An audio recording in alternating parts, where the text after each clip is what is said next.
Gather around, Skull brothers and sisters. This is Minnesota Sports Talk, presenting Under the Lights with your hosts, Justin and Dave, next in 3, 2, 1.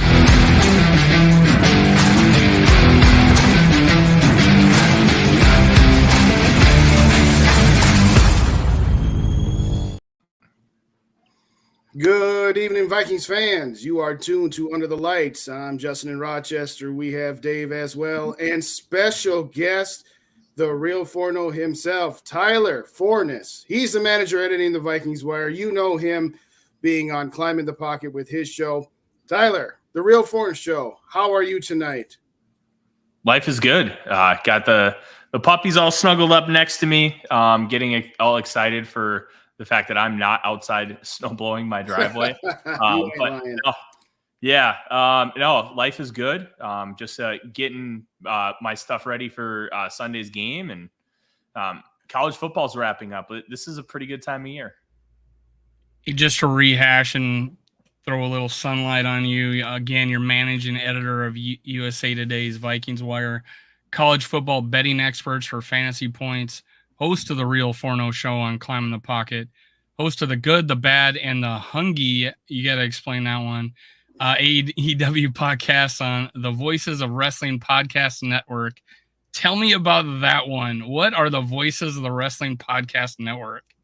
All right, so Voices of Wrestling is a website where they write and cover wrestling from pretty much all angles. We're not just talking WWE. We're talking AEW. We're talking Lucha in Mexico, Puro in Japan, Europe, Australia.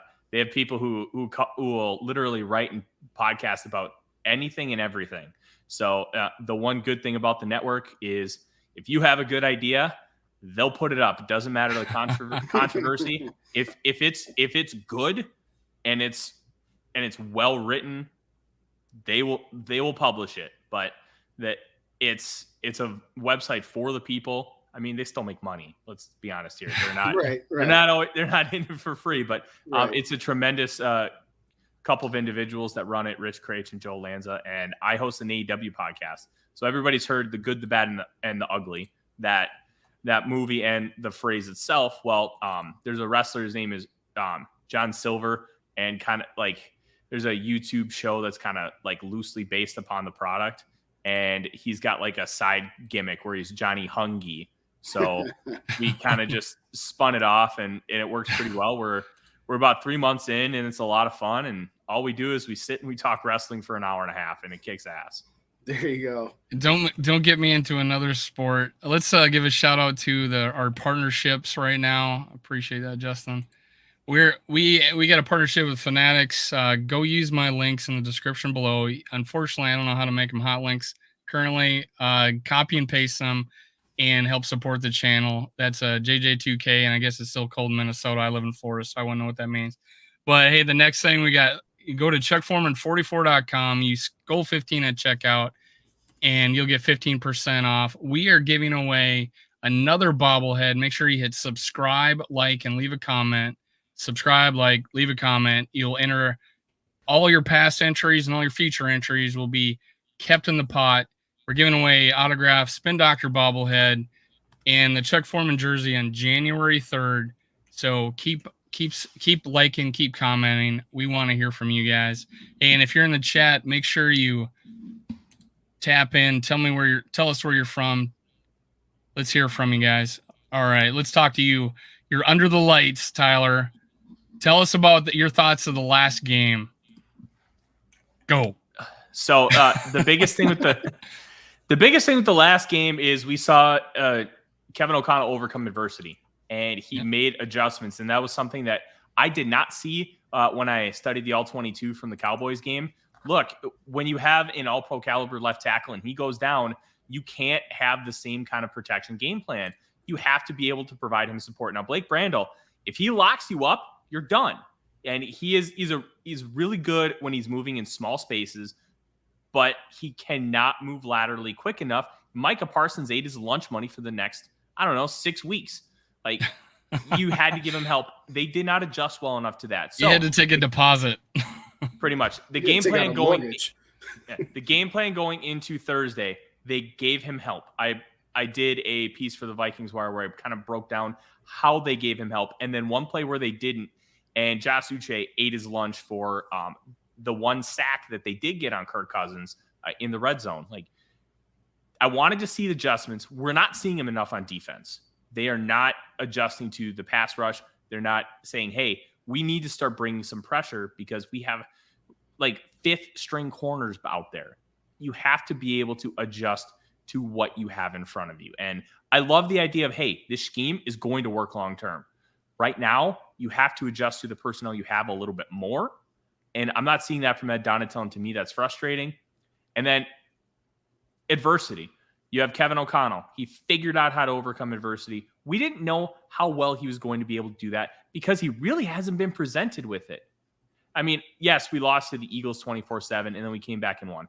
This wasn't just a loss.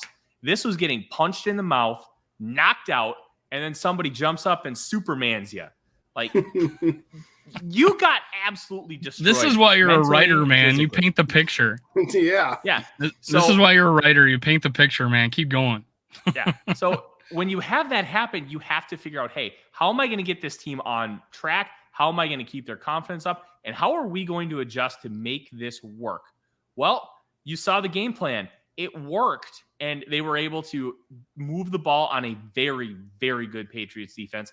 They protected Kirk Cousins well. He's developing tremendous chemistry with TJ Hawkinson. There's still some things that are off kind of across the board, but they will keep working on it. You're not going to be able to develop some chemistries consistently until like a couple years down the road. Right. Like, that's normal because some of this stuff, we're talking about inches. Football is a game of inches. If you cut your route off about half a yard short, that can completely disrupt everything about it. The timing, where the ball is placed. Oh, because you cut it off short, now that ball's about 2 feet higher, and then it hits your helmet, boom, interception. Like, those little nuances make so much of a difference, and we're seeing that continue to grow and develop. We're not getting perfection, and we're not expecting perfection, but I'm seeing improvement, and there's still a long way to go. I'm not ready to fully commit to them being a Super Bowl contender. I only have 2 teams in that bucket, the Chiefs and the Eagles. Everyone else, I need to see more. And the Vikings are in that bucket. I mean, the Bills are there. The Cowboys are there. The 49ers are there. The Ravens are there. The Bengals are there. The Dolphins are there. There's a lot of teams that are all really good. But we need to see more to really be able to fully commit that this team is 100% legit. Well, I was going to follow up to some of your adjustment comments, but to your point about cutting the route off too early, both of those airmail interceptions, one against Buffalo and one this past Thursday against New England, were targeting KJ Osborne. Did your viewing of the All-22 lend any credence to that? Did he cut the routes off too early, and that's part of the reason it sailed, or was it just kind of one of those stuff happens type sailing throws? Neither one of those were the issue that you kind of mentioned. It wasn't because they were cut off too early. So let's talk about the Buffalo interception. So with the covers that they were running, Leslie Frazier, we all know Leslie Frazier. He likes to run a lot of cover too. So Osborne is running a simple dig route. So when he goes up, he cuts it off, but he bumps into the safety. Now, whether it was his or the safety's fault, that really doesn't matter. You're talking about the last interception, right? Yeah. So yeah. When he's throwing it to Osborne, because he gets bumped, the timing is disrupted as far as where he's supposed to be. So if he doesn't get bumped, that's a completion, and we're not talking about an interception. I don't blame that on Cousins. I don't blame the interception against the Patriots fully on Cousins because he made the right read. He made the right throw. He couldn't step into it and it was all arm, and that's why it sailed. That's why he missed it. And it wasn't a timing thing. It was a pressure thing. So if you could argue, hey, he sees that he's getting pressured up the middle, I probably should make this throw, and I should probably throw it away or check it down. But he made the throw, and he still thought he could make it. A lot of quarterbacks can. And I think Kirk Cousins can too. He just missed on that one. So those instances, I don't believe were as far as like those timing routes. Right. Or being cutting off too early. Yeah, the timing was disrupted on the one. This last one, KJ was held up a little bit, but you're right. Kirk Cousins picked up his front. That was a pressure that was on Ed Ingram. I think Juden came in, was at his feet, and he had to step back. He picked up his front foot and threw it off his back foot, and it If just I sailed remember on correctly, that wasn't the Judon throw. Oh yeah, you're right. The Judon was a holding penalty in the end of like the first half, or Yeah, he was able to slide away from that. Yeah, but there was a guy on his feet. He picked up his left foot and he threw off his back foot and sailed it. Right. But KJ was held up a little bit there. But yeah, it was just it was a bad throw off. He's not, like the biggest thing is he needs that, he needs to have his timing. He needs to have that motion perfect. He's not an off script thrower. And when he throws off his back foot, bad things are probably going to happen. So yeah, that was the whole thing with Bradbury being in his lap all last year, is that he couldn't step up into the pocket, and now he's having more time. And that was one of the cases where it shows what happens when there's someone up front. But you're right. The Ed Ingram thing was Judon, jumping the snap count and beating him on that play. And, we got a holding penalty, unfortunately, in the red zone. It's been a problem with Ed Ingram all year. And I want you guys to keep an eye on it because it's been happening since the preseason. He does this thing where he oversets too far to the right, and then guys are beating him to the inside. Judon did it in the San Francisco game in the preseason. Javon Kinlaw torched him. He doesn't have quick enough feet. And it also gets amplified because he's not reading the snap count well enough. He is getting off the ball way too late. And then by the time he gets off the ball, he moves to the right. Guys have already beat him to the inside, and he doesn't have quick enough feet to adjust. Guys like Ezra Cleveland can adjust because that foot speed's tremendous. Same with Bradbury. Ingram has a lot more power and a lot more density to him. And that's one of the draws because of the pass protection. He's not going to get forklifted like Bradbury does. He's going to be able to stay stout. He's going to anchor in. But because of that, you're sacrificing some of that foot speed. And they're finding ways to beat him because he's just committing a little too far. And those little things make a really big difference. Fortunately, that was the only pressure he gave up the entire game, which happened to be a good bounce back from the previous couple of weeks that he had. I went back and looked at every play, and I was looking at Brandel and Ed Ingram. Brandel had a little bit of a rough game, but held up enough, kind of what you expect out of a backup left tackle. But Ed Ingram gave up that one penalty. Judon jumped the snap, and you think they would have did that more. And they just didn't. And for some reason, they didn't pick on him like that because you're right. He gets beat inside a lot. And what do you think? Do you think it was more the Patriots not having a good game plan against us? Because, we just gave up 7 sacks. And then with them, we only gave up 1. Or do you feel like our blocking scheme was a lot better? We, like you said, adjusted. I think it's a complicated thing. Here's the thing with Ed Ingram. He flashes. There's a reason why he's still there, and they put Holy Udo. Some of his plays are just filthy. He is going to be very good when he figures it out. Like Ezra Cleveland, his rookie year, 2020. He had a lot of bumps, and he was able to work through them. They're kind of doing the same thing right now with Ingram. They're letting him work through it, and they're able to compensate enough. Normally, what they've been doing is they've been shifting protections to the right, leaving Darius completely on an island. O'Neal also is on an island, but they're giving Ed Ingram help and trying to compensate for the fact that he's not quite ready yet. And they weren't able to really do that in this game, but they tried a lot of different things. They don't have a ton of edge rusher depth per se, so they didn't put Judon inside a lot. I also think that Judon is much more effective rushing from the outside, and I was really surprised I didn't see him against Brandel a lot. But early on, they put him over there, and he kept getting chipped. He kept getting, double blocked. And I think they were just trying to, hey, you know what? If he's going against Brian O'Neal, it's 1v1, and I feel better with that matchup than I do against a 2v1. I just think with Judon, I just think he prefers being on the outside, and it's less of a game plan thing, but more of a comfort thing. Circling back to the adjustments, both offensively and defensively, that Dallas game really reminded me of the Mike Zimmer era where they were kind of front runners. And if they got punched in the mouth, they didn't know how to react to it as well as this year's team seems to have improved on outside of the Dallas game.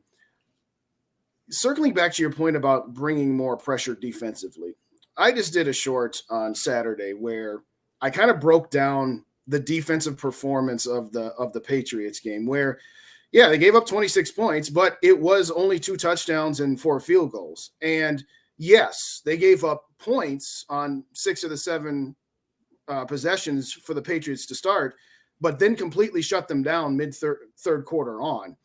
And oh, by the way, they forced a couple 3-and-outs, and they forced a 3-and-out after the Cousins interception that ultimately doesn't count because, they still kicked a field goal. But is this defense really as bad as it looks at times, or is Ed Donatel playing possum a little bit? And what I mean by that is I've always kind of sensed that maybe he feels he can only fire 3 or 4 bullets a game, and that if he fires a couple of them too early, that when he tries to fire them again in the fourth quarter at crunch time, the offense might be able to adjust to it and render it less effective. Do you think there's any possibility to that, or is it just one of those deals where, Ed Donatel doesn't seem to be adjusting fast enough? What do you think, Tyler? It's a really good question. Well, let's kind of break it down in a few parts. I think it's a little bit of everything. Now, the one benefit with Mike Zimmer as your defensive coordinator is he asks a ton of his corners. And that was a detriment, especially what we saw a lot of issues with Cam Dantzler. Cam Dantzler was thinking too much. In this scheme, he's not asked to think a lot. And I think that's a really big thing for him. You don't need great corners in this scheme, but having great corners makes a massive difference. Just look at what Patrick Surtain II was able to do last year with Denver. Like, they ran this defense, but he was able to be maximized and he took it to a different level. But you don't need to be a great corner. You just need to be good. And Mike Zimmer was one of the most creative blitzers in all of football. He knew how to bring pressure. He basically created simulated pressures. So you were able to figure out pressure. Hell, the Vikings were second in the league in sacks last year, and Hunter and Griffin didn't play more than half the season. Right. Like, that's not a mistake. That's a Mike Zimmer thing. With Ed Donatel, the whole purpose of this defense is rush 4, drop 7. You're going to have to beat us with paper cuts. And they're okay giving up a lot of yards. Now, one of the interesting things is they have one of the worst red zone percentages in football.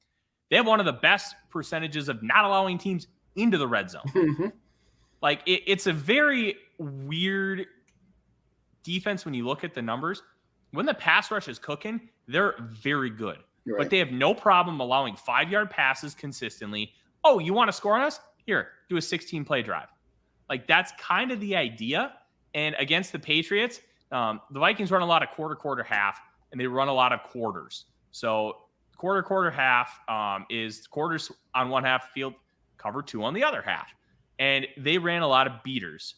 So one play that the first touchdown to Nelson Aguilar, what the idea was, is they ran a go route up the seam, and they ran a go route on the outside. And what that's supposed to do is you have Cam Bynum and puts him in conflict. So he's got to keep the split, and then he's got to have great footwork in order to go and cut either one of them off. Mm-hmm. Well, he stumbles a little bit. That's why Aguilar was so wide open. And if he doesn't stumble, he's probably able to get up there and potentially break up the pass. So I think Donatel is just a little too stuck in his ways to kind of arc this into like one main point. I want to see a little bit more adjusting. I don't think he's necessarily holding bullets in the chamber. This is just the defense. You're not going to get a lot of super exotic blitzes. You're not going to get a lot of blitzes, period. Right. You're going to – the pressure and the how they pressure are focused on 4 guys. And that's how they roll. 2018, the Chicago Bears, Khalil Mack. Like, that team was so loaded as far as how to rush the passer, they didn't need to blitz. The Vikings don't quite have those horses. Zadarius Smith is playing out of his mind, first in the league in pressures for PFF. Hunter at 10th. And the whole Hunter is watch thing is overblown and ridiculous. You turn on the tape, and when you look at what he's doing and how he's doing it, plus he was being focused on for the first half of the season way more than Zadarius was. Right. Like, he's the catalyst to this whole thing.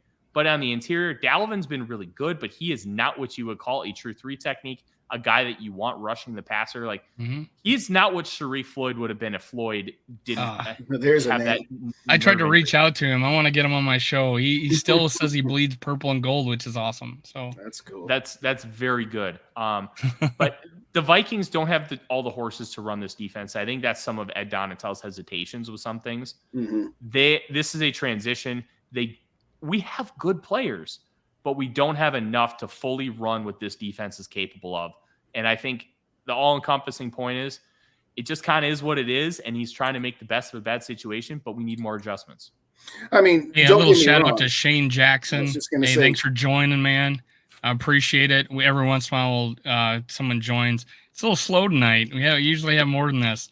People still out shoveling here in Minnesota. It must be. I don't know. I wouldn't know what that is. Yeah. Hey, but you brought up a good point about simulated pressures. And, yeah, we were used to that, right? Mm-hmm. We saw that a lot. And I have constantly, since I felt like Donatell had adjusted and started doing some new things at the Miami game and beyond. And then, obviously, Dallas happens. But it seemed in this last game, he did do that only in the fourth quarter. And there was one sack where he did disguise his pressure and brought 5, got a sack. And then I think on that one that was he was sacked on the goal line, he only brought 4. But both times he disguised the pressure. I feel like if you're disguising the pressure, and to Justin's point, he's not using his bullets. He is disguising the pressure to confuse them, and I think that would work the entire game. Do you feel like that would be if he went to that, we would be much more effective? Like if he did it the entire game? Maybe. Like I kind of see where you're going with this, but at the end of the day, you also don't want to you want to make sure you're not predictable. Right. Like there's so many little nuances. And the one thing with how the Vikings are so tremendous with scripted plays, the defense kind of adjusts to what they're doing. And then all of a sudden, then you have the chess match and they kind of figure it out towards the end of the game. It's kind of the same thing on defense. Mm-hmm. Like the Vikings are good initially, and then they kind of start allowing points. Second quarter point differential is the second worst. And then third quarter is obviously abysmal in comparison. But the fourth quarter, they're tremendous. Last I checked, they were like plus 45 in point differential. I'll take that. That sounds wonderful. But you want to be able to try and figure it out mid-game. And I think especially the one tough part, they spent an entire summer installing this defense. Next year, I think, is when you're going to see a lot of leap with this defense because it's going to be a unit that already has everything installed, and now they can do some fun little tricks and nuances. Like Harrison Smith can start being a riverboat gambler again. Like I think those little things, as far as kind of your point, Dave, you're going to see more consistency across the board once they really feel more comfortable. Do you think that the fact that they're playing their fourth and fifth string cornerbacks because of the injuries to Dantzler and Evans, that's part of the reason why we haven't seen anywhere near, and we knew there wasn't going to be anywhere as near as, Harrison Smith blitzing from what we saw in the Mike Zimmer era. But do you think that has a little part of it too? Whereas, they don't want to bring a guy that valuable to the secondary, being that they're playing, with all these injuries. What's up, Brad? Maybe. I don't think they're necessarily calling the defense much different with guys like Duke Shelley in there. I think he's going to be less hesitant to try some of those exotic blitzes. But I counter with this. If you're worried about guys in coverage for a couple seconds because they're not very good, maybe blitz so you get pressure really quick, and then they only have to cover for a couple of seconds. Right. I think blitzing can actually help, but you can also get torched with double moves. There's a fine balance, and I think Donatell needs to find it. I wish we saw a little bit more nuance with some of this stuff, and we're just not seeing it yet. Right. But we also have 6 weeks left, and I think the more you adapt, and I think the addition of Dalvin Tomlinson is going to massively help. It sounds like he's going to give it a go on Sunday, which is incredible news. They need to figure out pressure first, and I want to see a little bit more blitzing. I want to see a little bit more pressure. And if you can't get it with 4, you have to send a 5th or 6th and then adjust accordingly. There's nothing wrong with that. And that was another example. They did bring Harrison Smith off the edge, and they cut off half the field, and Bynum makes a play deep. Nice. It was a nice play. Bynum did struggle a little bit in that game, I felt, but he did make that big play on the Harrison Smith on the blitz. And I just feel with a younger quarterback, right, that maybe hasn't seen much, you can confuse him a lot more by doing different things like you're talking about. Well, I'll say this. Jinx. Man, Jinx. Go ahead, Tyler. You're the guest. You go. Yeah. Oh, I just have a quick point about Mac Jones. Look, there are a lot of things I don't like about Mac Jones. I thought it was a joke he was picked in the first round. I thought it was an even bigger joke he was talked about at 3 overall. That was crazy. He has a weenie arm. Like, it is an al dente pasta noodle. But he's accurate. In contrast to Mike White, who we're about to play. Right. Yeah. He's accurate and smart. And he's good at seeing the field. He just can't take advantage of things. So I don't necessarily think trying to trick him with some pre-disguised coverages is going to work necessarily as well as it would against your standard second-year quarterback. The guy played for Nick Saban. He knows what he's doing. Right. He just can't do it to a level that you would hope he could because he doesn't have the arm talent. Well, he had a career day against us, so we might have wanted to do something a little bit different the first 3 quarters. But to bring Justin's point, we did have 2 stops in the first quarter. I felt like we were doing some good things. They did put some long drives together that looked pretty easy, but yeah. Well, the defense is usually good for at least 1 3 and out in the first quarter. They kind of mirror the offense where, excuse me, I know defense may not have 15 scripted plays in the strictest sense of how an offense does, but they generally come out hot. Now, this first drive against New England notwithstanding. Second one was better. Second drive was better. Yeah, the second drive was better. It was a 3 and out, and the third drive was stopping him on 3 plays after an interception. So, a field goal, having said that, with the quarterbacks that they have left in these last 6 games, you talked about White, you know what Jared Goff is, you know what Matt Ryan is, and then you've got who's next? The Giants. And then, of course, who knows what the Packers and Bears are going to have. Do you think that this would be the opportunity to actually try some of this without fear of, like, if you were playing, say, a Patrick Mahomes or a Josh Allen, Tyler? I'd almost argue that you want to stay in coverage against some of these guys because, like, while getting pressure on them is great, making them find holes in a 7-man zone coverage, I think can arguably work in your favor more, because they don't have as much talent to be able to exploit it. But you can also, like, it's a tough argument. And this is why the defense is so difficult, especially in today's age of football. If you get pressure right away, then they're going to be screwed no matter what. Right. But if they end up blocking your blitz, if you send 6 and they block all 6, all of a sudden, Mike White can just dump it off on a little slant route and boom, Garrett Wilson takes it 30 yards. Like, you have to be really calculated with some of this stuff. And I see Donatel really playing in his zone and staying comfortable with that and being like, hey, Mike White, I know you're not very good. Beat me with 1,000 paper cuts.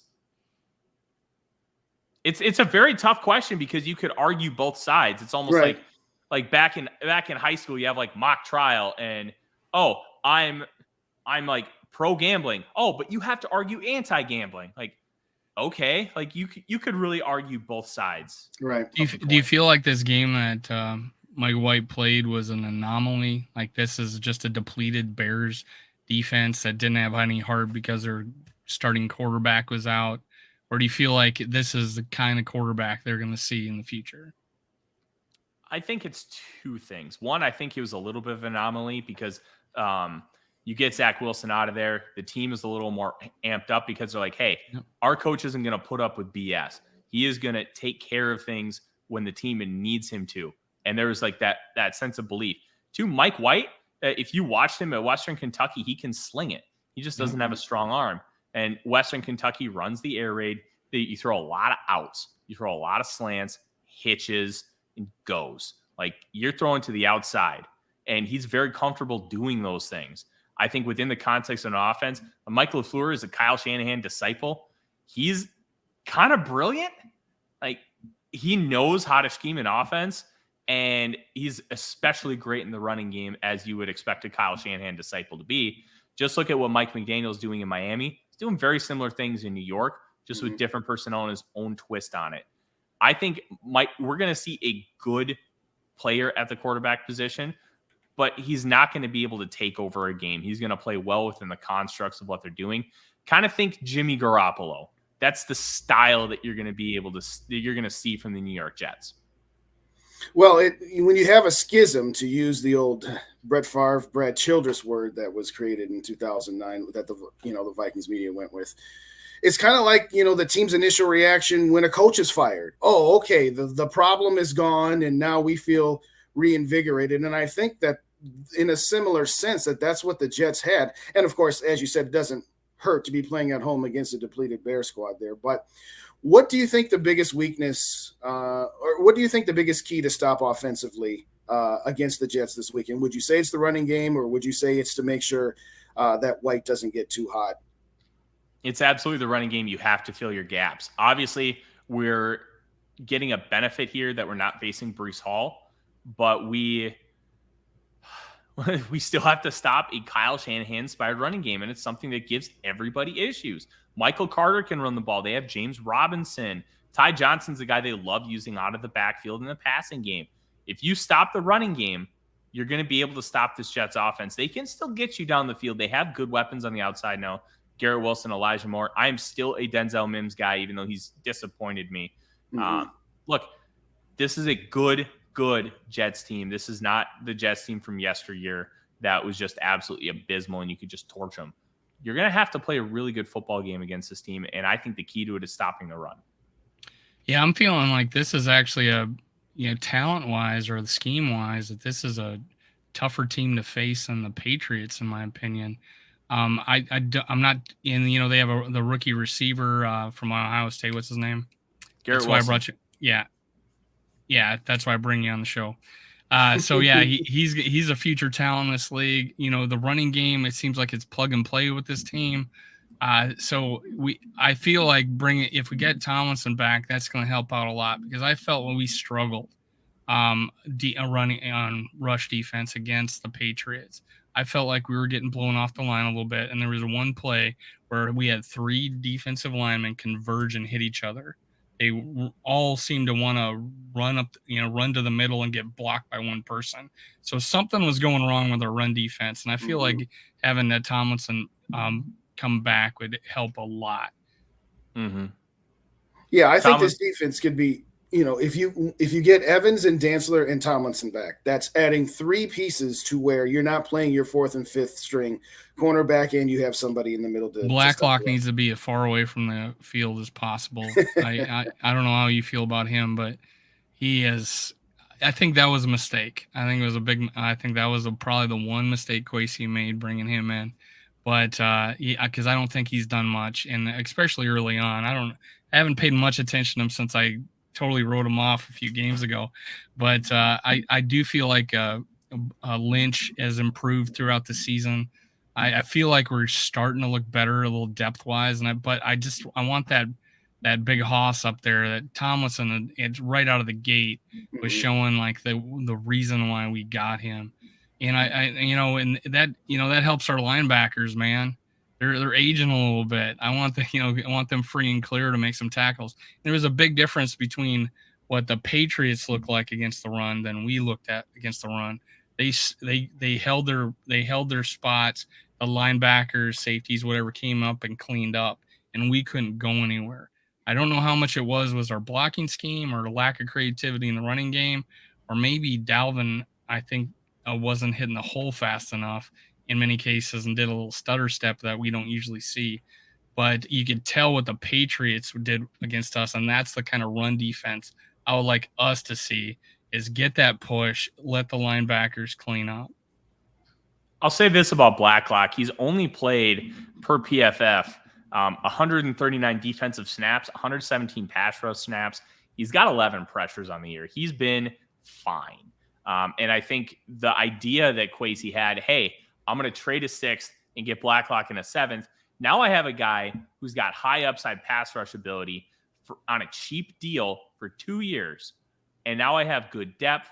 And I think the type of analytics that Kwesi is subscribing to is if you can get a veteran player on a cheap deal for a pick swap, you're going to do that. He did a very similar thing with Jalen Reagor. He gave up a little more for him. But I think it was a conditional fourth, so I think it's the fourth. He's going to get conditional fourth and a seventh. So we'll know at the end of the year if it's going to be a fourth or fifth round pick in 2024. But the big thing is he wants to have flexibility and he wants to have guys with high upside, because Blacklock was the 40th overall pick and Reagor the 21st overall pick. And I've been happy with Reagor. I mean, I've been, the fact that he actually gets under the ball to catch it, and ISM was scaring the hell out of me. But hey, I'm an open-minded dude. I'll go look at I'll look a little more at Blacklock. I know the first couple of games that I saw him play, I was not happy with him. So I need to keep a little more open mind and go check him out. When we first got him, I looked at him as a guy, and it's a junior version of this, but a guy like what 2017 Brian Robeson was, where he's playing off of Hunter and at the time in his prime Griffith, where he's not expected to play every single down. He's just expected to do his job when called upon and to do it at a somewhat consistent level. Now, Brian Robeson, longtime Viking fan favorite and all that. So don't people who are watching think that I'm saying that this guy is at Brian Robeson's level. I'm just saying the idea. I got it on video. I'm going to cut that end part off. Yeah, I'm sure you will. In all seriousness, is thinking that he could be a junior Brian Robeson kind of what Kwesi might have been thinking there, somewhere in that realm? Yeah, look, when you run a 3-4 defense like this, you have to have defensive ends that are going to be able to penetrate, and Blacklock has the ability to shoot a gap. Like, that was his big thing coming out of TCU. He's a very quick, agile pass rusher that can get to the quarterback. He's not great in the running game. So bringing him in as a rotational pass rusher was a great idea. I thought it was a tremendous ad. People were like, oh, why would you get rid of Armon Rotz? Well, $2.54 million. None of it was guaranteed. And quite frankly, Watts wasn't really that good. Well, I didn't think he translated well to what this defense was. And the one benefit by getting rid of Watts, it opened up playing time for James Lynch. Lynch did not fit in a 4-3. His success at Baylor was in a 3-3-5, and it's basically running the same front that we're running now. He was a big 5-technique defensive end, and he was able to win with effort and technique, and that's why he has taken a step this year.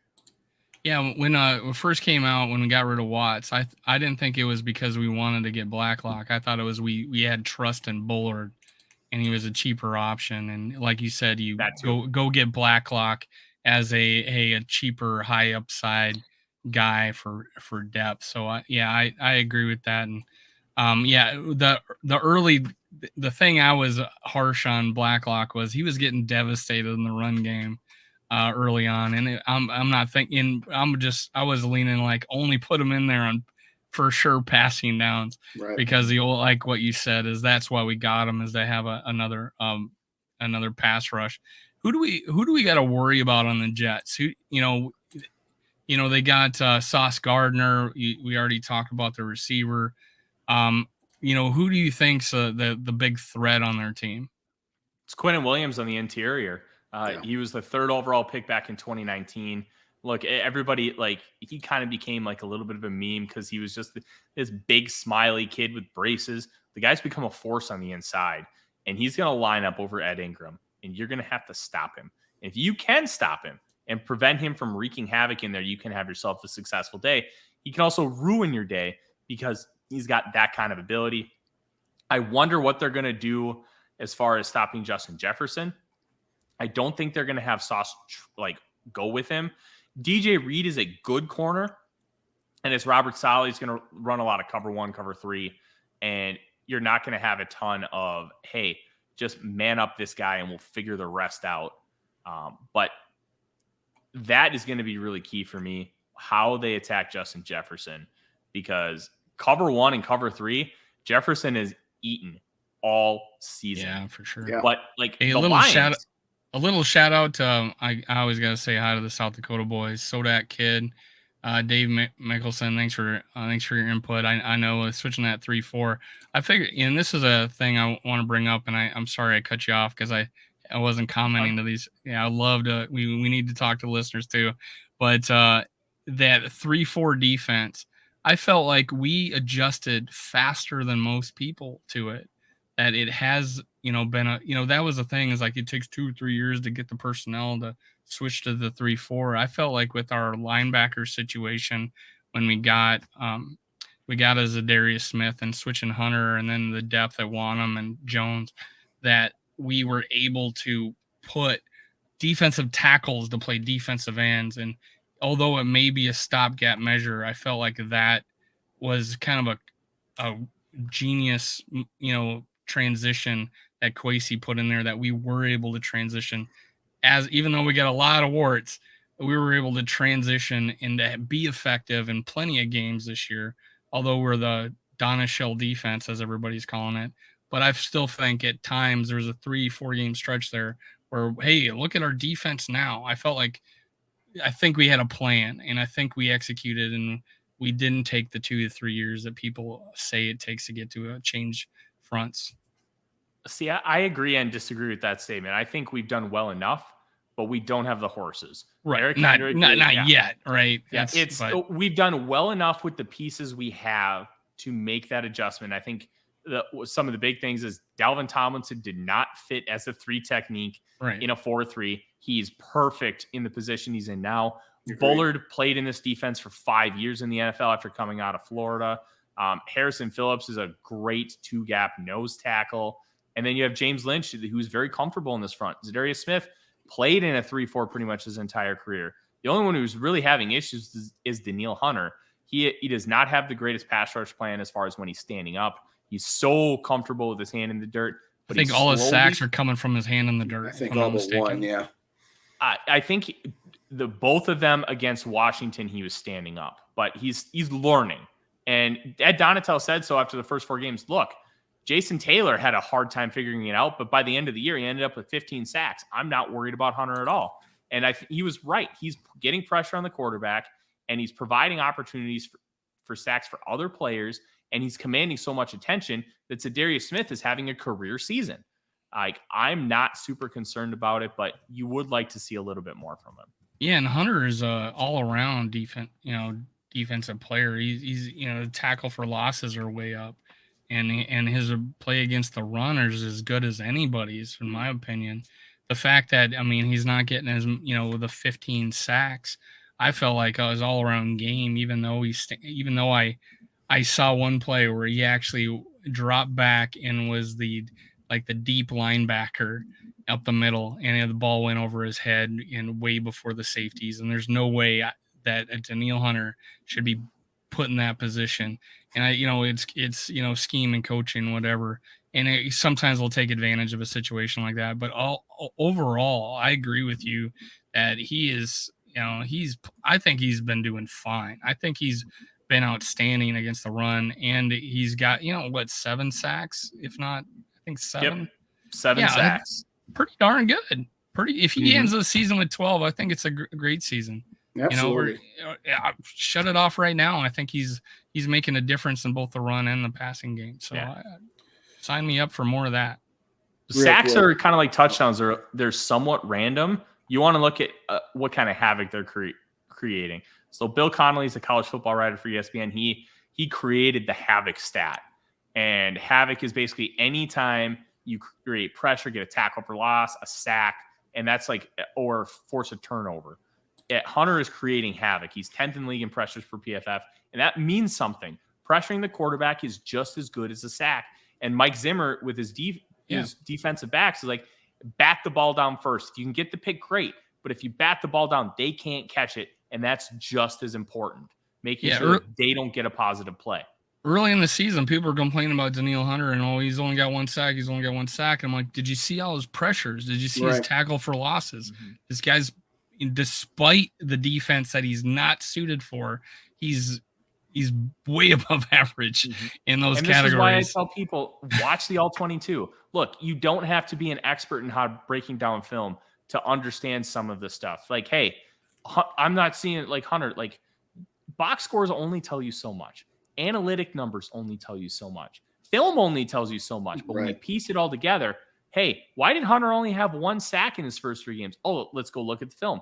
Whoa, he's creating a lot of havoc back there. He's got 3 QB hits, and well, and then hey, Hunter contributed on like 6 other sacks, but he didn't get that number. Right. And that's why like sacks are random, touchdowns are random. Remember Calvin Johnson a few years ago when he was tackled inside the 5 like 12 times? They're touchdown vultures. Like Matt Asiata's stat lines: 5 carries, 3 yards, 3 touchdowns. Like it happens, and that's why I tell everybody: watch the all-22, look at a player and see what they're doing, and then let's have the conversation. Shout out Grandizer. Thanks for dropping in the old straw. School. The straw that stirs the drink, Grandizer. I don't know if he ever shows up in your chats, but this guy is all over the place. Yes. I want to circle back to the offense and talking about some of the adjustments that were made there. But the Dallas game, it was just a complete blitzkrieg. And they actually ran some 2 tight end sets, which is something we have rarely seen this year, where, O'Connell has gotten away from his style of offense here. So to your point about, well, we didn't adjust in the Dallas game, and maybe it was just too little too late by that time they realized, okay, we got to do something differently here. But to your point, did a very, very good job. I didn't see, and I think he only had, 3 carries? And I know they were trying to, get Dalvin going, but I kind of thought they could have used a little bit more of Alexander Madison last game. What are your thoughts there? Was it just kind of the game flow, or was it one of those deals where they needed to get him a touch more involved there? Because I don't want to see too many miles get put on Dalvin Cook here. What are your thoughts on that, Tyler? I think they were, because of how little he was used against the Cowboys, I think they were fine giving him a few extra touches against the Patriots, especially considering he'd have 10 days to rest up. Mm-hmm. I think it's just more of a circumstance thing than really being able to read into anything. They were really trying to establish the run, and because they were continuously trying to, even though they weren't successful, they averaged 2 yards a carry, but they were able to utilize some play action and still draw those linebackers in. Look, Dalvin's going to have some games where he has a lot of touches. He's going to have some games where he has like a whole bunch of nothing. And that's what the Dallas game was. So if you like average him out, it's fine. Okay. And I'm totally with you. I don't want him to have a ton of miles either. I want him to be fresh. Utilize Madison. It's the last year of his deal. He's not coming back. He's going to get a contract somewhere. It's going to pay him more than we're able to. But I think it's a whole bunch of nothing, and we don't need to worry about it as far as what this specific example. I give Kevin O'Connell a lot of credit for the fact that he stuck, despite how few yards we got. A lot of that was negative runs. I mean, we had some negative runs there, and we got stuffed at the line, but there was plenty of plays in there where we got 4 yards, 6 yards. And he committed to that, and he kept doing it, and he got those plays where we had a 3rd and, we had 2nd and 6 or 3rd and 2 or whatever. But he committed to it, and it set up the play action pass, which we utilized, I believe, a lot in that game. And so I give O'Connell so much credit for the fact that he didn't abandon it like he did in a couple of other games. And he's even pointed it out. I should have ran the ball more. Or I should have committed more to it. And I felt like he did in that game. He didn't give up despite the lack of productivity. We did have a few runs in there. I don't think we had any over like 7 yards, but we had plenty of 4-yard runs. I do feel like Dalvin was a little off. He hit the ground too quick a couple of times. Like he get in the hole and he just dive. And maybe it was to get an extra couple of yards. He was going down. I just felt it wasn't I felt like he's been pretty solid all year. There was a point where he was 5 yards per carry. Going into that Dallas game, he was 5 yards per carry. So I don't think he's set off into the sunset like some people are saying. Much like I don't think Adam Thielen's off to the sunset yet. What do you feel? He had 9 catches. He was a big part of that game. That crossing route, he made space for himself, dropped back, and caught it in the end line. I mean, is his demise greatly over-exaggerated, Adam Thielen? No, but you could also tell that he was hindered by a leg injury earlier this year. His ankle injury, yeah. Yeah, it was like an ankle, knee. Like he banged his knee, right? He banged his knee, had a twisted ankle, yeah. Both injuries, yeah. Yeah, So it was a little bit of both. I do think he's starting to actually decline, and I was not very happy when they restructured his contract and how they did it because of the financial implications the next 3 years. But I do think that he's a valuable piece to this offense. I'm going to beat the drum all off season that the Vikings need to draft a wide receiver with their first pick. Oh yeah, absolutely. And you have to have 3 guys. You don't have 3 guys. You have 1 3/4. Like, I don't think KJ Osborne is anything above a replacement level player. The growth he showed from year 1 to year 2, he hasn't shown it this year. Correct. Jalen Reagor is, I like to talk about guys like Jalen Reagor. He's a 13-year-old that's gifted a Porsche. He's got it. That was a great line you had. He doesn't know how to use it. that goes in the line, the Hall of Fame. Yeah. Hot take Hall of Fame right there. They need to figure out, they need to get one more guy in here who can be an alpha. He doesn't have to play like the alpha. He doesn't have to be Justin Jefferson, but you want to have the 1B to Jefferson's 1A. And the guy that I'm focusing in on that I think will be available is Josh Downs out of North Carolina. High recommend you start looking at him.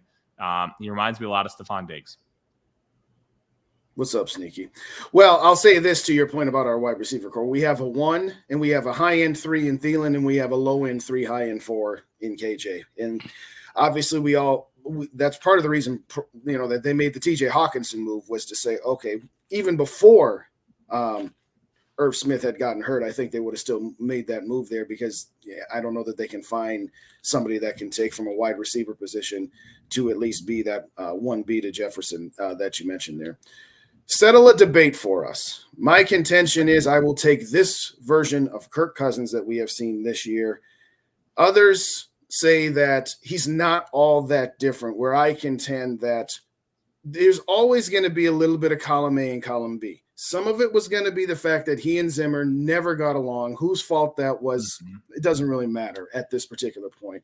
But to me, it appears that he is willing to take more risks, that he is willing to take on a little bit more of a leadership role. And whether he was, discouraged from doing those things by his previous head coach or not, it appears to me that, he's more clutch this year and all those good things. What say you as somebody who, does the kind of film study that you do? Settle the debate here. So I want to preface this because I kind of got attacked for, somebody who's like, I have all the numbers to back it up that you're wrong and I'm right. And I'm like, dude, you got to watch the film. I'm not an elitist. I know a lot. I don't know nearly enough. And there's so many people that know more about this than I do. 2 guys that I respect and talk to a lot. Luke Braun, who hosts Locked On Vikings, and Nick Olson, who hosts Kindred Skulls on the Climbing the Pocket podcast network. Yep. They are tremendous assets to me as I continue to learn football, and they know so much about this team in this game. And like, I don't say this as being elitist. Look, if you think Kirk was better last year and he was doing all these same things, you're not watching the film, and you need to, because there's so many things that you can see when you watch and dissect the film, how he's commanding the offense at the line of scrimmage, the little nuances of how he's handling pressure, how he's maneuvering in the pocket, and he's looking downfield at times where he wasn't even trying to look downfield last year. Like the scramble drill where he against the Bills, where they had a screen, it got blown up. He scrambles out to the right and finds Adam Thielen wide open 25 yards down the field. He doesn't make that play a year ago, 2 years ago, 3 years ago, or 4 years ago. He would never make that play. He's doing those things now. Against the Patriots, he scrambles forward in the pocket. Looks like he's going to run, sees Thielen off to his left, fires it to him 15 yards. Those are the kind of things that he's doing now that he would never do before. His interceptions numbers are up. A couple of those were stupid plays. That Bills interception where he thought the defender was Justin Jefferson. Brain fart. The couple against the Philadelphia Eagles where he just was awful at throwing the corner route, where he was just not placing the ball well at all. Those were bad. But you have to live with some consequences when you're being more aggressive and making better decisions, making better throws, attacking down the field. It's okay to throw 12 interceptions in a season when you're benefiting way more because you're attacking down the field. Look at some of these throws to Justin Jefferson. Mm-hmm. He's not making those last year. He's making those when the team's already losing by 21 because he has no other choice. Now he's doing it so they're not getting down by 21 and they're staying competitive throughout the game. And he's making these clutch throws when it matters. Like the Saints game, when he throws that go route to Justin Jefferson, flawless football. And then Justin Jefferson steps over the defender like it's Allen Iverson over Tyronn Lue in the 2000 finals. Like, these are the kind of things you're not seeing from Cousins. And by the way, he was hugely pressured on that toss to Jefferson, by the way. He was under a ton of pressure. Yeah. And you know what? I'll give the credit to the coaching staff, the front office, his teammates. Listen, Kirk O'Chains, like, they're embracing that he's a dorky dad. They're having fun with it. Like, Kirk's even talking like, I need to talk to my dentist so I can get some grills. Like, they're embracing each other. It feels like a brotherhood. And that's why the season feels so different because Kirk is being embraced for who he is. He's embracing his teammates for who they are. They're sharing their culture and they're sharing what they enjoy. And it's becoming a family. And you're seeing it just evolve right before our eyes. There's a reason why Kirk is different, and kind of everything I laid out. Those things weren't happening last year or prior years. And Kirk is evolving. And I spent all summer, like, you cannot rewire Kirk's brain. You're talking about expecting 100th percentile outcome here. Look, I will admit I was wrong.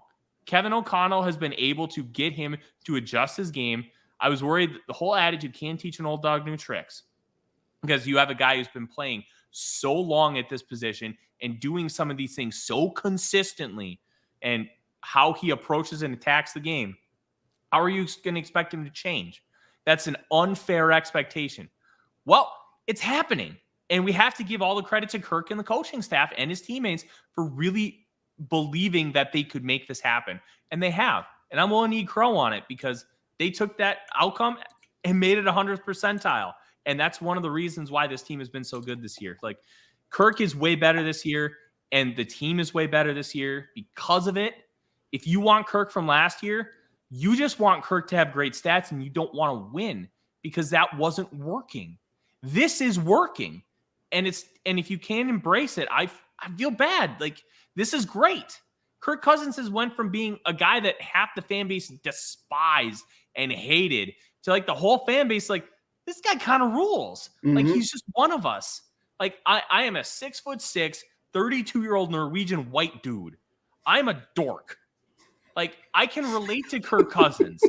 like it's kind of nice. Your grill? Yeah, where your grill's at? Here's one question. Let me say this. I want to keep you all night, man. I would love to hear everything you got to say, man. You bring everything, but I want to get a question here from Sneaky Pop Tart. That's a great handle. Do you think Rager should be used more? How are you? Yeah, but maybe the reason why I think he's not used more is because he's not better than KJ Osborne as a receiver. Like, I don't think he is. And the reason I say that is because if he was, you'd be seeing it in practice. You would be seeing it they're not seeing these things in practice. And that's something that we aren't privy to. Like, remember Kyle Sloter and how he was so good in the preseason that one year? Well, in practice, they said he was absolute booty. Right. Like there's John a reason David. why.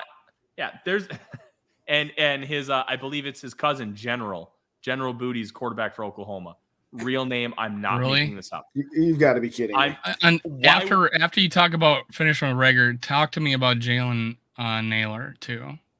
Yeah. Naylor just needs time. He needs time to learn how to be a professional wide receiver, because he has the juice and the ability to win down the field. I'm pretty high on Naylor. I like his future. I don't know if he's ever going to be above a wide receiver 3, but the type of receiver he is that can take the top off the defense. If he makes a jump next year, I think he could maybe be our wide receiver 3 if we don't draft a guy high.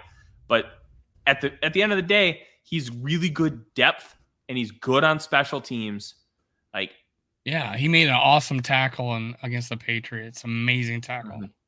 And I really like what he's able to bring to the table in a long-term capacity. He's obviously not there yet. Right. Rager, there's a reason he's not playing more. And I think it has to do with the fact that he's not good enough to play more.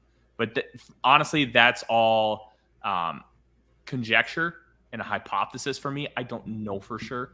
I can tell you he has more talent than KJ Osborne. Doesn't mean he's a better football player. Right.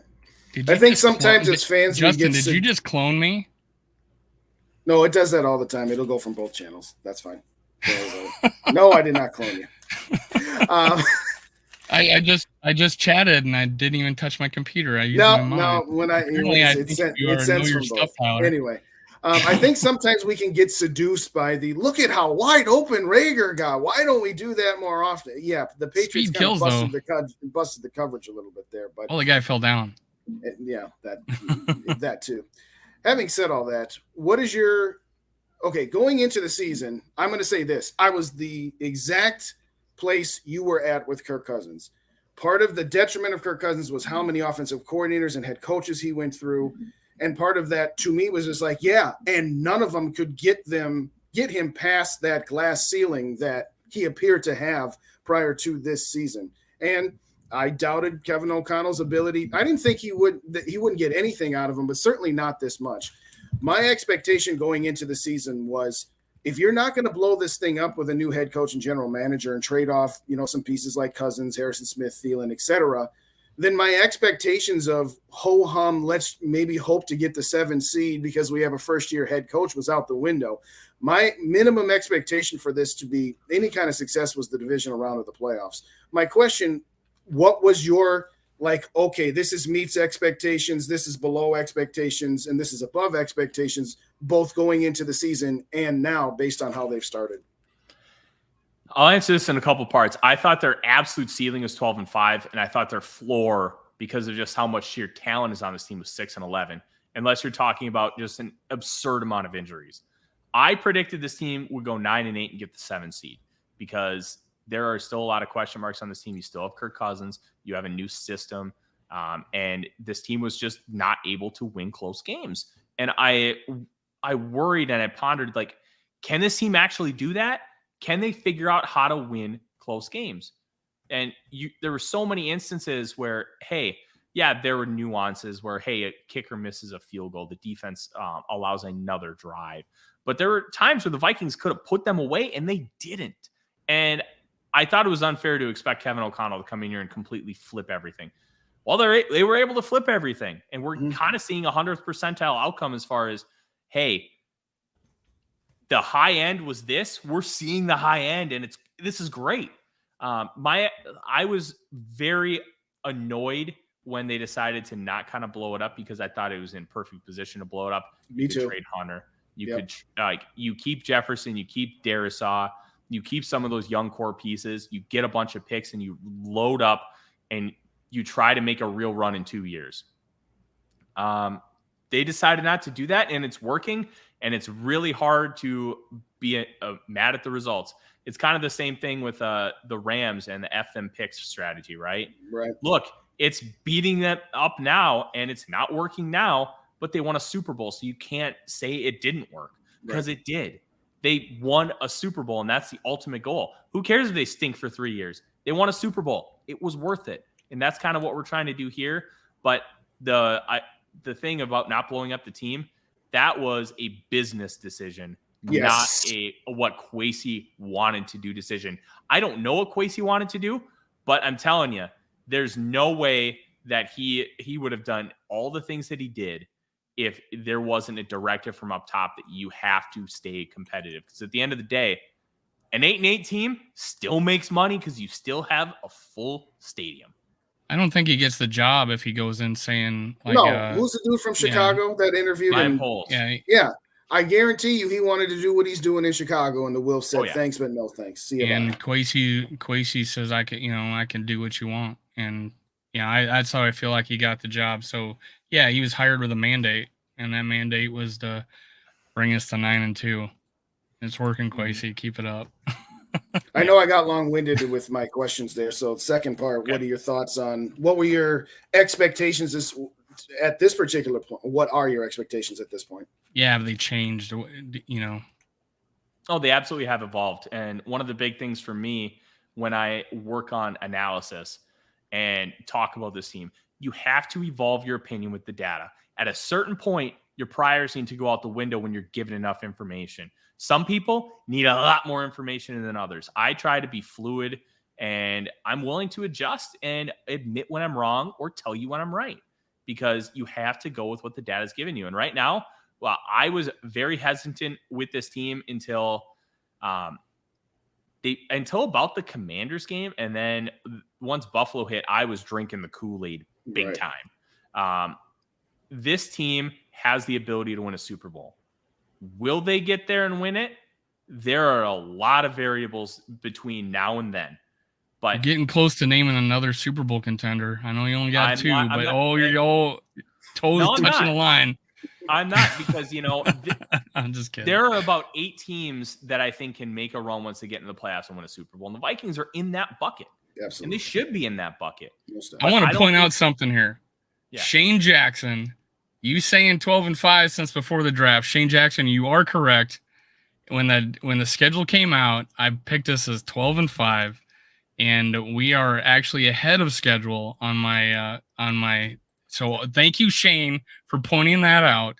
And one of the things I was excited about is KOC and getting to the line of scrimmage with 15, 20 seconds to go, when I thought Kirk Cousins the past couple of years, he was at his best when we decided we're down by 2 touchdowns. Let's start the half, doing no huddle. And that's when I thought he was his best. The fact that we're actually going to put it into the game plan made me think that this year was going to greatly improve. And it so happens, and I know why Justin brought this up earlier, is because I did a video stating the fact that the person leading with the most come from behind victories in the fourth quarter and touchdown winning drives in the fourth quarter the past 3 years is Kirk Cousins with 13, and there's 2 other guys tied with him, and he's 8th all time as far as being in active players currently, and most of the other players ahead of him have a lot more games played. So I felt this 20 seconds, 15 seconds getting up the line, making those adjustments was a big difference from the Zimmer, hey, get up there, run the damn ball. If we pass and it's incomplete, we need to run it on second down, to now where I feel like we're getting up there. We're allowed to make adjustments, something we haven't seen, I think, since Brett Favre was in town. How much do you think that getting up to the line of scrimmage with enough time on the clock to make adjustments is changing Kirk from last year to this year? I don't know if it's necessarily changing anything, but it's obviously a benefit, because what happens is with the communication is everything radio cuts off at 15 seconds.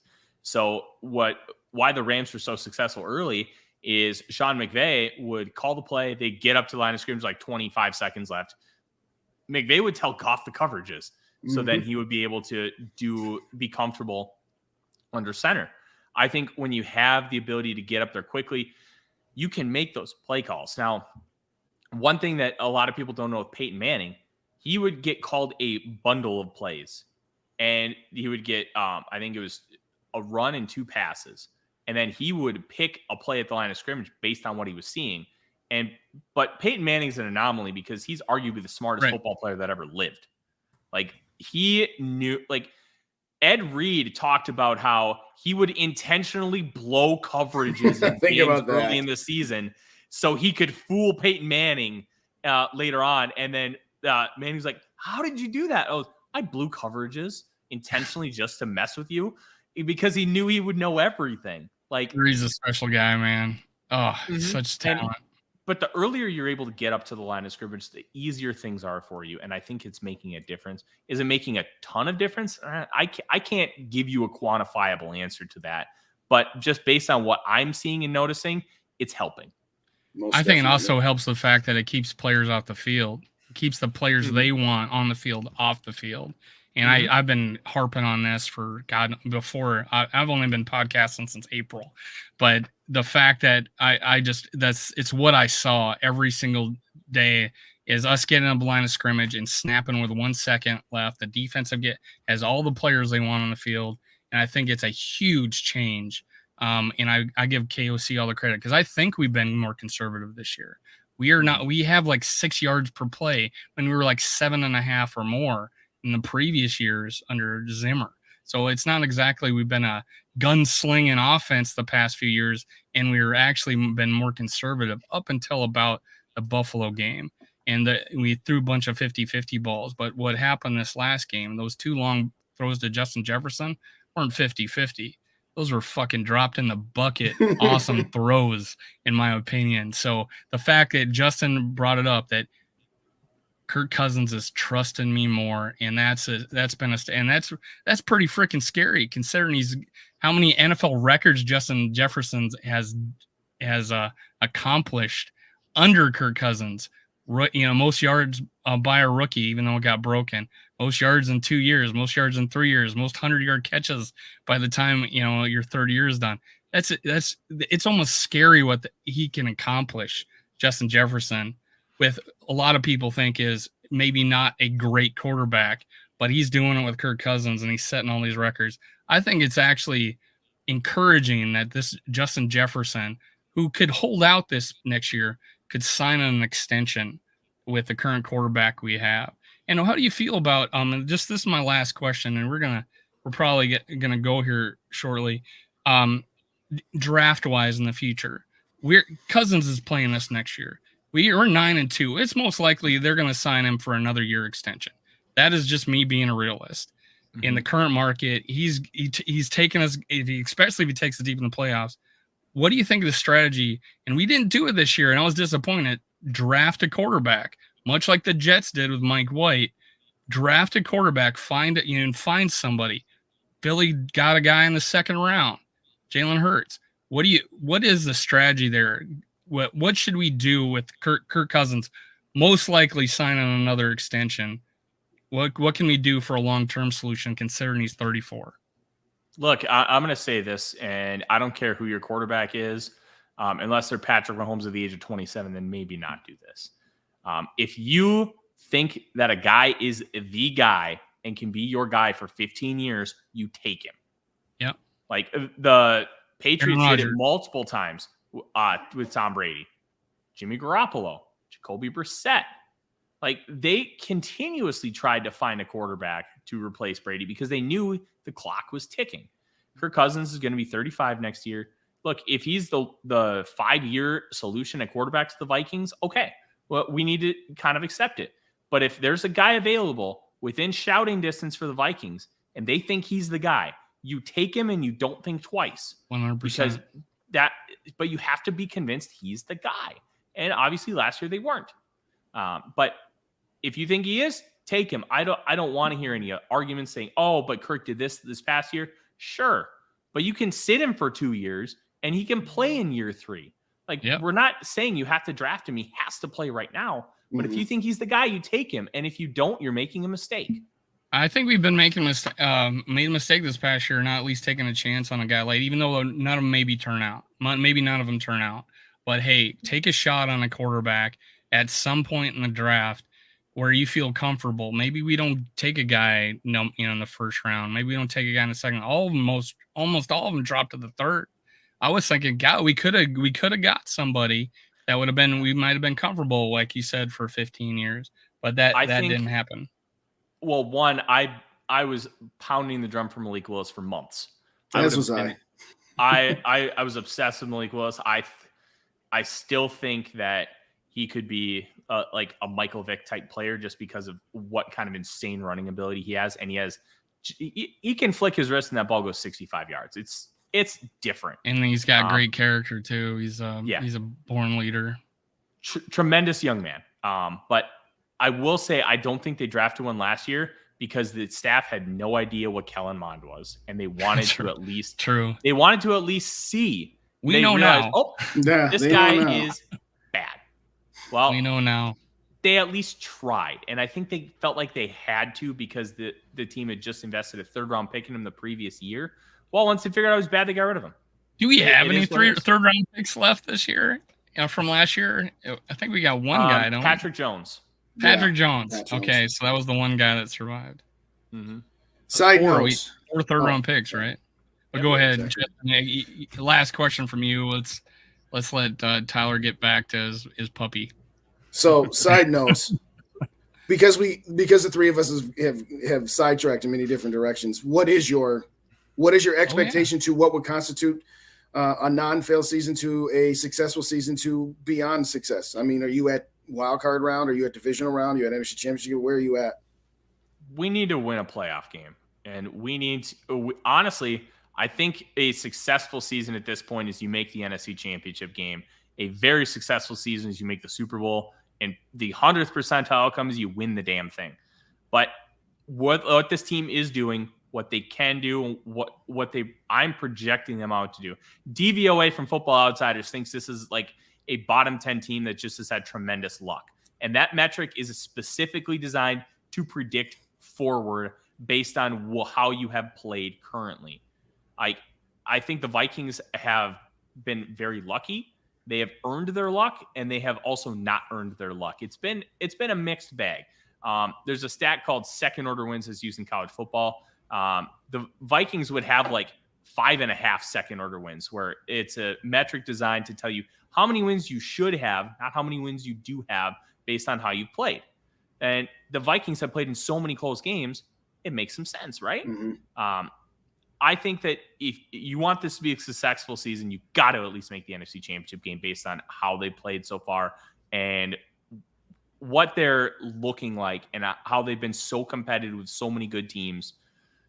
You're 9-2. You better make the NFC Championship game. Particularly with the fact that you're going to have a divisional round playoff game in your own house. If my theory, let's just say that in theory, theoretically, from where you're sitting now. Yeah, yep. From where you're sitting now. I mean, to me, I said if you lose in the wild card round during the season, before the season, that not only is that not success, that's a failed opportunity. Now, I agree with you. Now, let's say they lose the divisional round in a very, very close game where a break or two goes against them. Then I can say, all right, that was still pretty successful. But I agree. My expectations have been raised where if they fail to make the NFC Championship game, I'm not going to call it a failed season, but I am going to call it a disappointment. I'll say it like that. And Kevin O'Connell in the preseason was pretty famous for the fact that we spent a lot of time with situational football. This whole luck stat and things like you're talking about. There's also the saying that luck is when opportunity meets what's opportunity meets perfect storm. Preparation, where opportunity meets preparation. And do you feel like we're winning these games because of our special teams, as pinning them back? Like there was a stat earlier in the year that the other team has the worst starting position of any team in the league against us, and we were like they had the best starting point in the league as an offense, and hell, we just had a kicker turn for a touchdown. So how much is it we're doing the small things, we're doing the details that we're prepared for this end of half and the end of the fourth quarter? Do you feel like are we lucky, or is it preparation meeting opportunity? It's both. I think we're creating our own luck, and we are getting lucky. It is a combination. But I will say you don't need to have that kind of luck if you perform in the middle of the game and be able to extend those leads out to a point where you're comfortable and you don't need to come back in the fourth quarter or make a game-winning drive. Like, make your own luck by getting ahead by 2 scores and keeping it. That's what I want to see this team take that next step. Get ahead by 2 scores on the Jets and beat them by 2 scores. We're all going to like that. Hey, let's say goodbye to Tyler from the Real Forno. Thank you so much, man. He's the Real Forno. He's bringing all the information. I hope he can come on our show again in the future. Yeah, you're awesome. Say hi to Dave for me. I like another Dave. Hopefully, I'm still doing this with a beard when I'm his age. I'm getting pretty close. So say hi to him for me. I think we had Matt Anderson on the show. Yeah, Matt Anderson. Say hi to him. He was great. He was our first guest, actually. He was our first guest. Yeah, because it was Tyler Hawkinson trade. So we had our biggest show ever. But yeah, so it was great to have you on the show, man. It's been a pleasure. Tell all the listeners that are still on where they can find you. Absolutely. You can find me on Twitter at The Real Forno. I am the manager of USA Today's Vikings Wire, where I'm trying to turn it into a one-stop shop where you can get all kinds of content I do have Judd Zulgad from Purple Daily as one of my columnists, and we're getting like an actual beat writer style column. I'm providing like analytical data. I'm providing film work. We're trying to do a little bit of everything to make sure that you're getting whatever content you desire. We're going to be your one-stop shop. And obviously we're going to, and I made you a tab on my, I made you a tab on my browser. So I'm going to pay a lot more attention to it. Yeah. We work really hard to just try and make sure that we're giving a lot of good content. It's not just content that they want me to produce. I want to make content that other people want to read, and it seems to be working. And I've gotten a lot of really positive feedback, so I really appreciate that. I also do college football prognosticating and betting analysis for fantasy points. It is a paywalled service. It's $50 a year. You get a ton of great information to help you make money, daily fantasy, college fantasy football, against the spread, which is what I do. And we have our bowl guide coming on, which you can purchase. I believe it's $20, and it's going to have a ton of information to help you make money this bowl season. And then I also host an AEW-centric podcast that we talked about earlier, The Good, the Bad, and the Hungy. You can find it on our own feed, or you can search Voices of Wrestling, and then it's on that podcast feed as well. And then we just have one episode a week where we talk about the world of All Elite Wrestling, and it's a lot of fun. I really enjoyed coming on, guys, and I appreciate having me. And I'll add your website to the description. Right now, I got your Twitter on there and a link to one of your YouTube shows, so they could figure out where you could find you on YouTube. I forgot my YouTube show, the Real Forno Show, Monday nights at 6 p.m. What Central. Are we on right now? We may be moving that back to 8 Central after the season's over, but we want to make sure we're not conflicting with Monday Night Football, so we're at 6 right now. Gotcha. And I'll add your website to the description after that. I forgot to do that. But yeah, I appreciate it, Tyler. For all you guys listening, thank you. For all those that are going to be listening later, thank you. Make sure you hit subscribe, like, and leave a comment. We're giving away that Chuck Foreman 44 jersey on January 3rd. Every time you comment is an entry. I do not throw the entries away. Let's go. Vikings are 9-2. Let's get these Jets. Let's see you next time. Skol Vikes. We're out of here.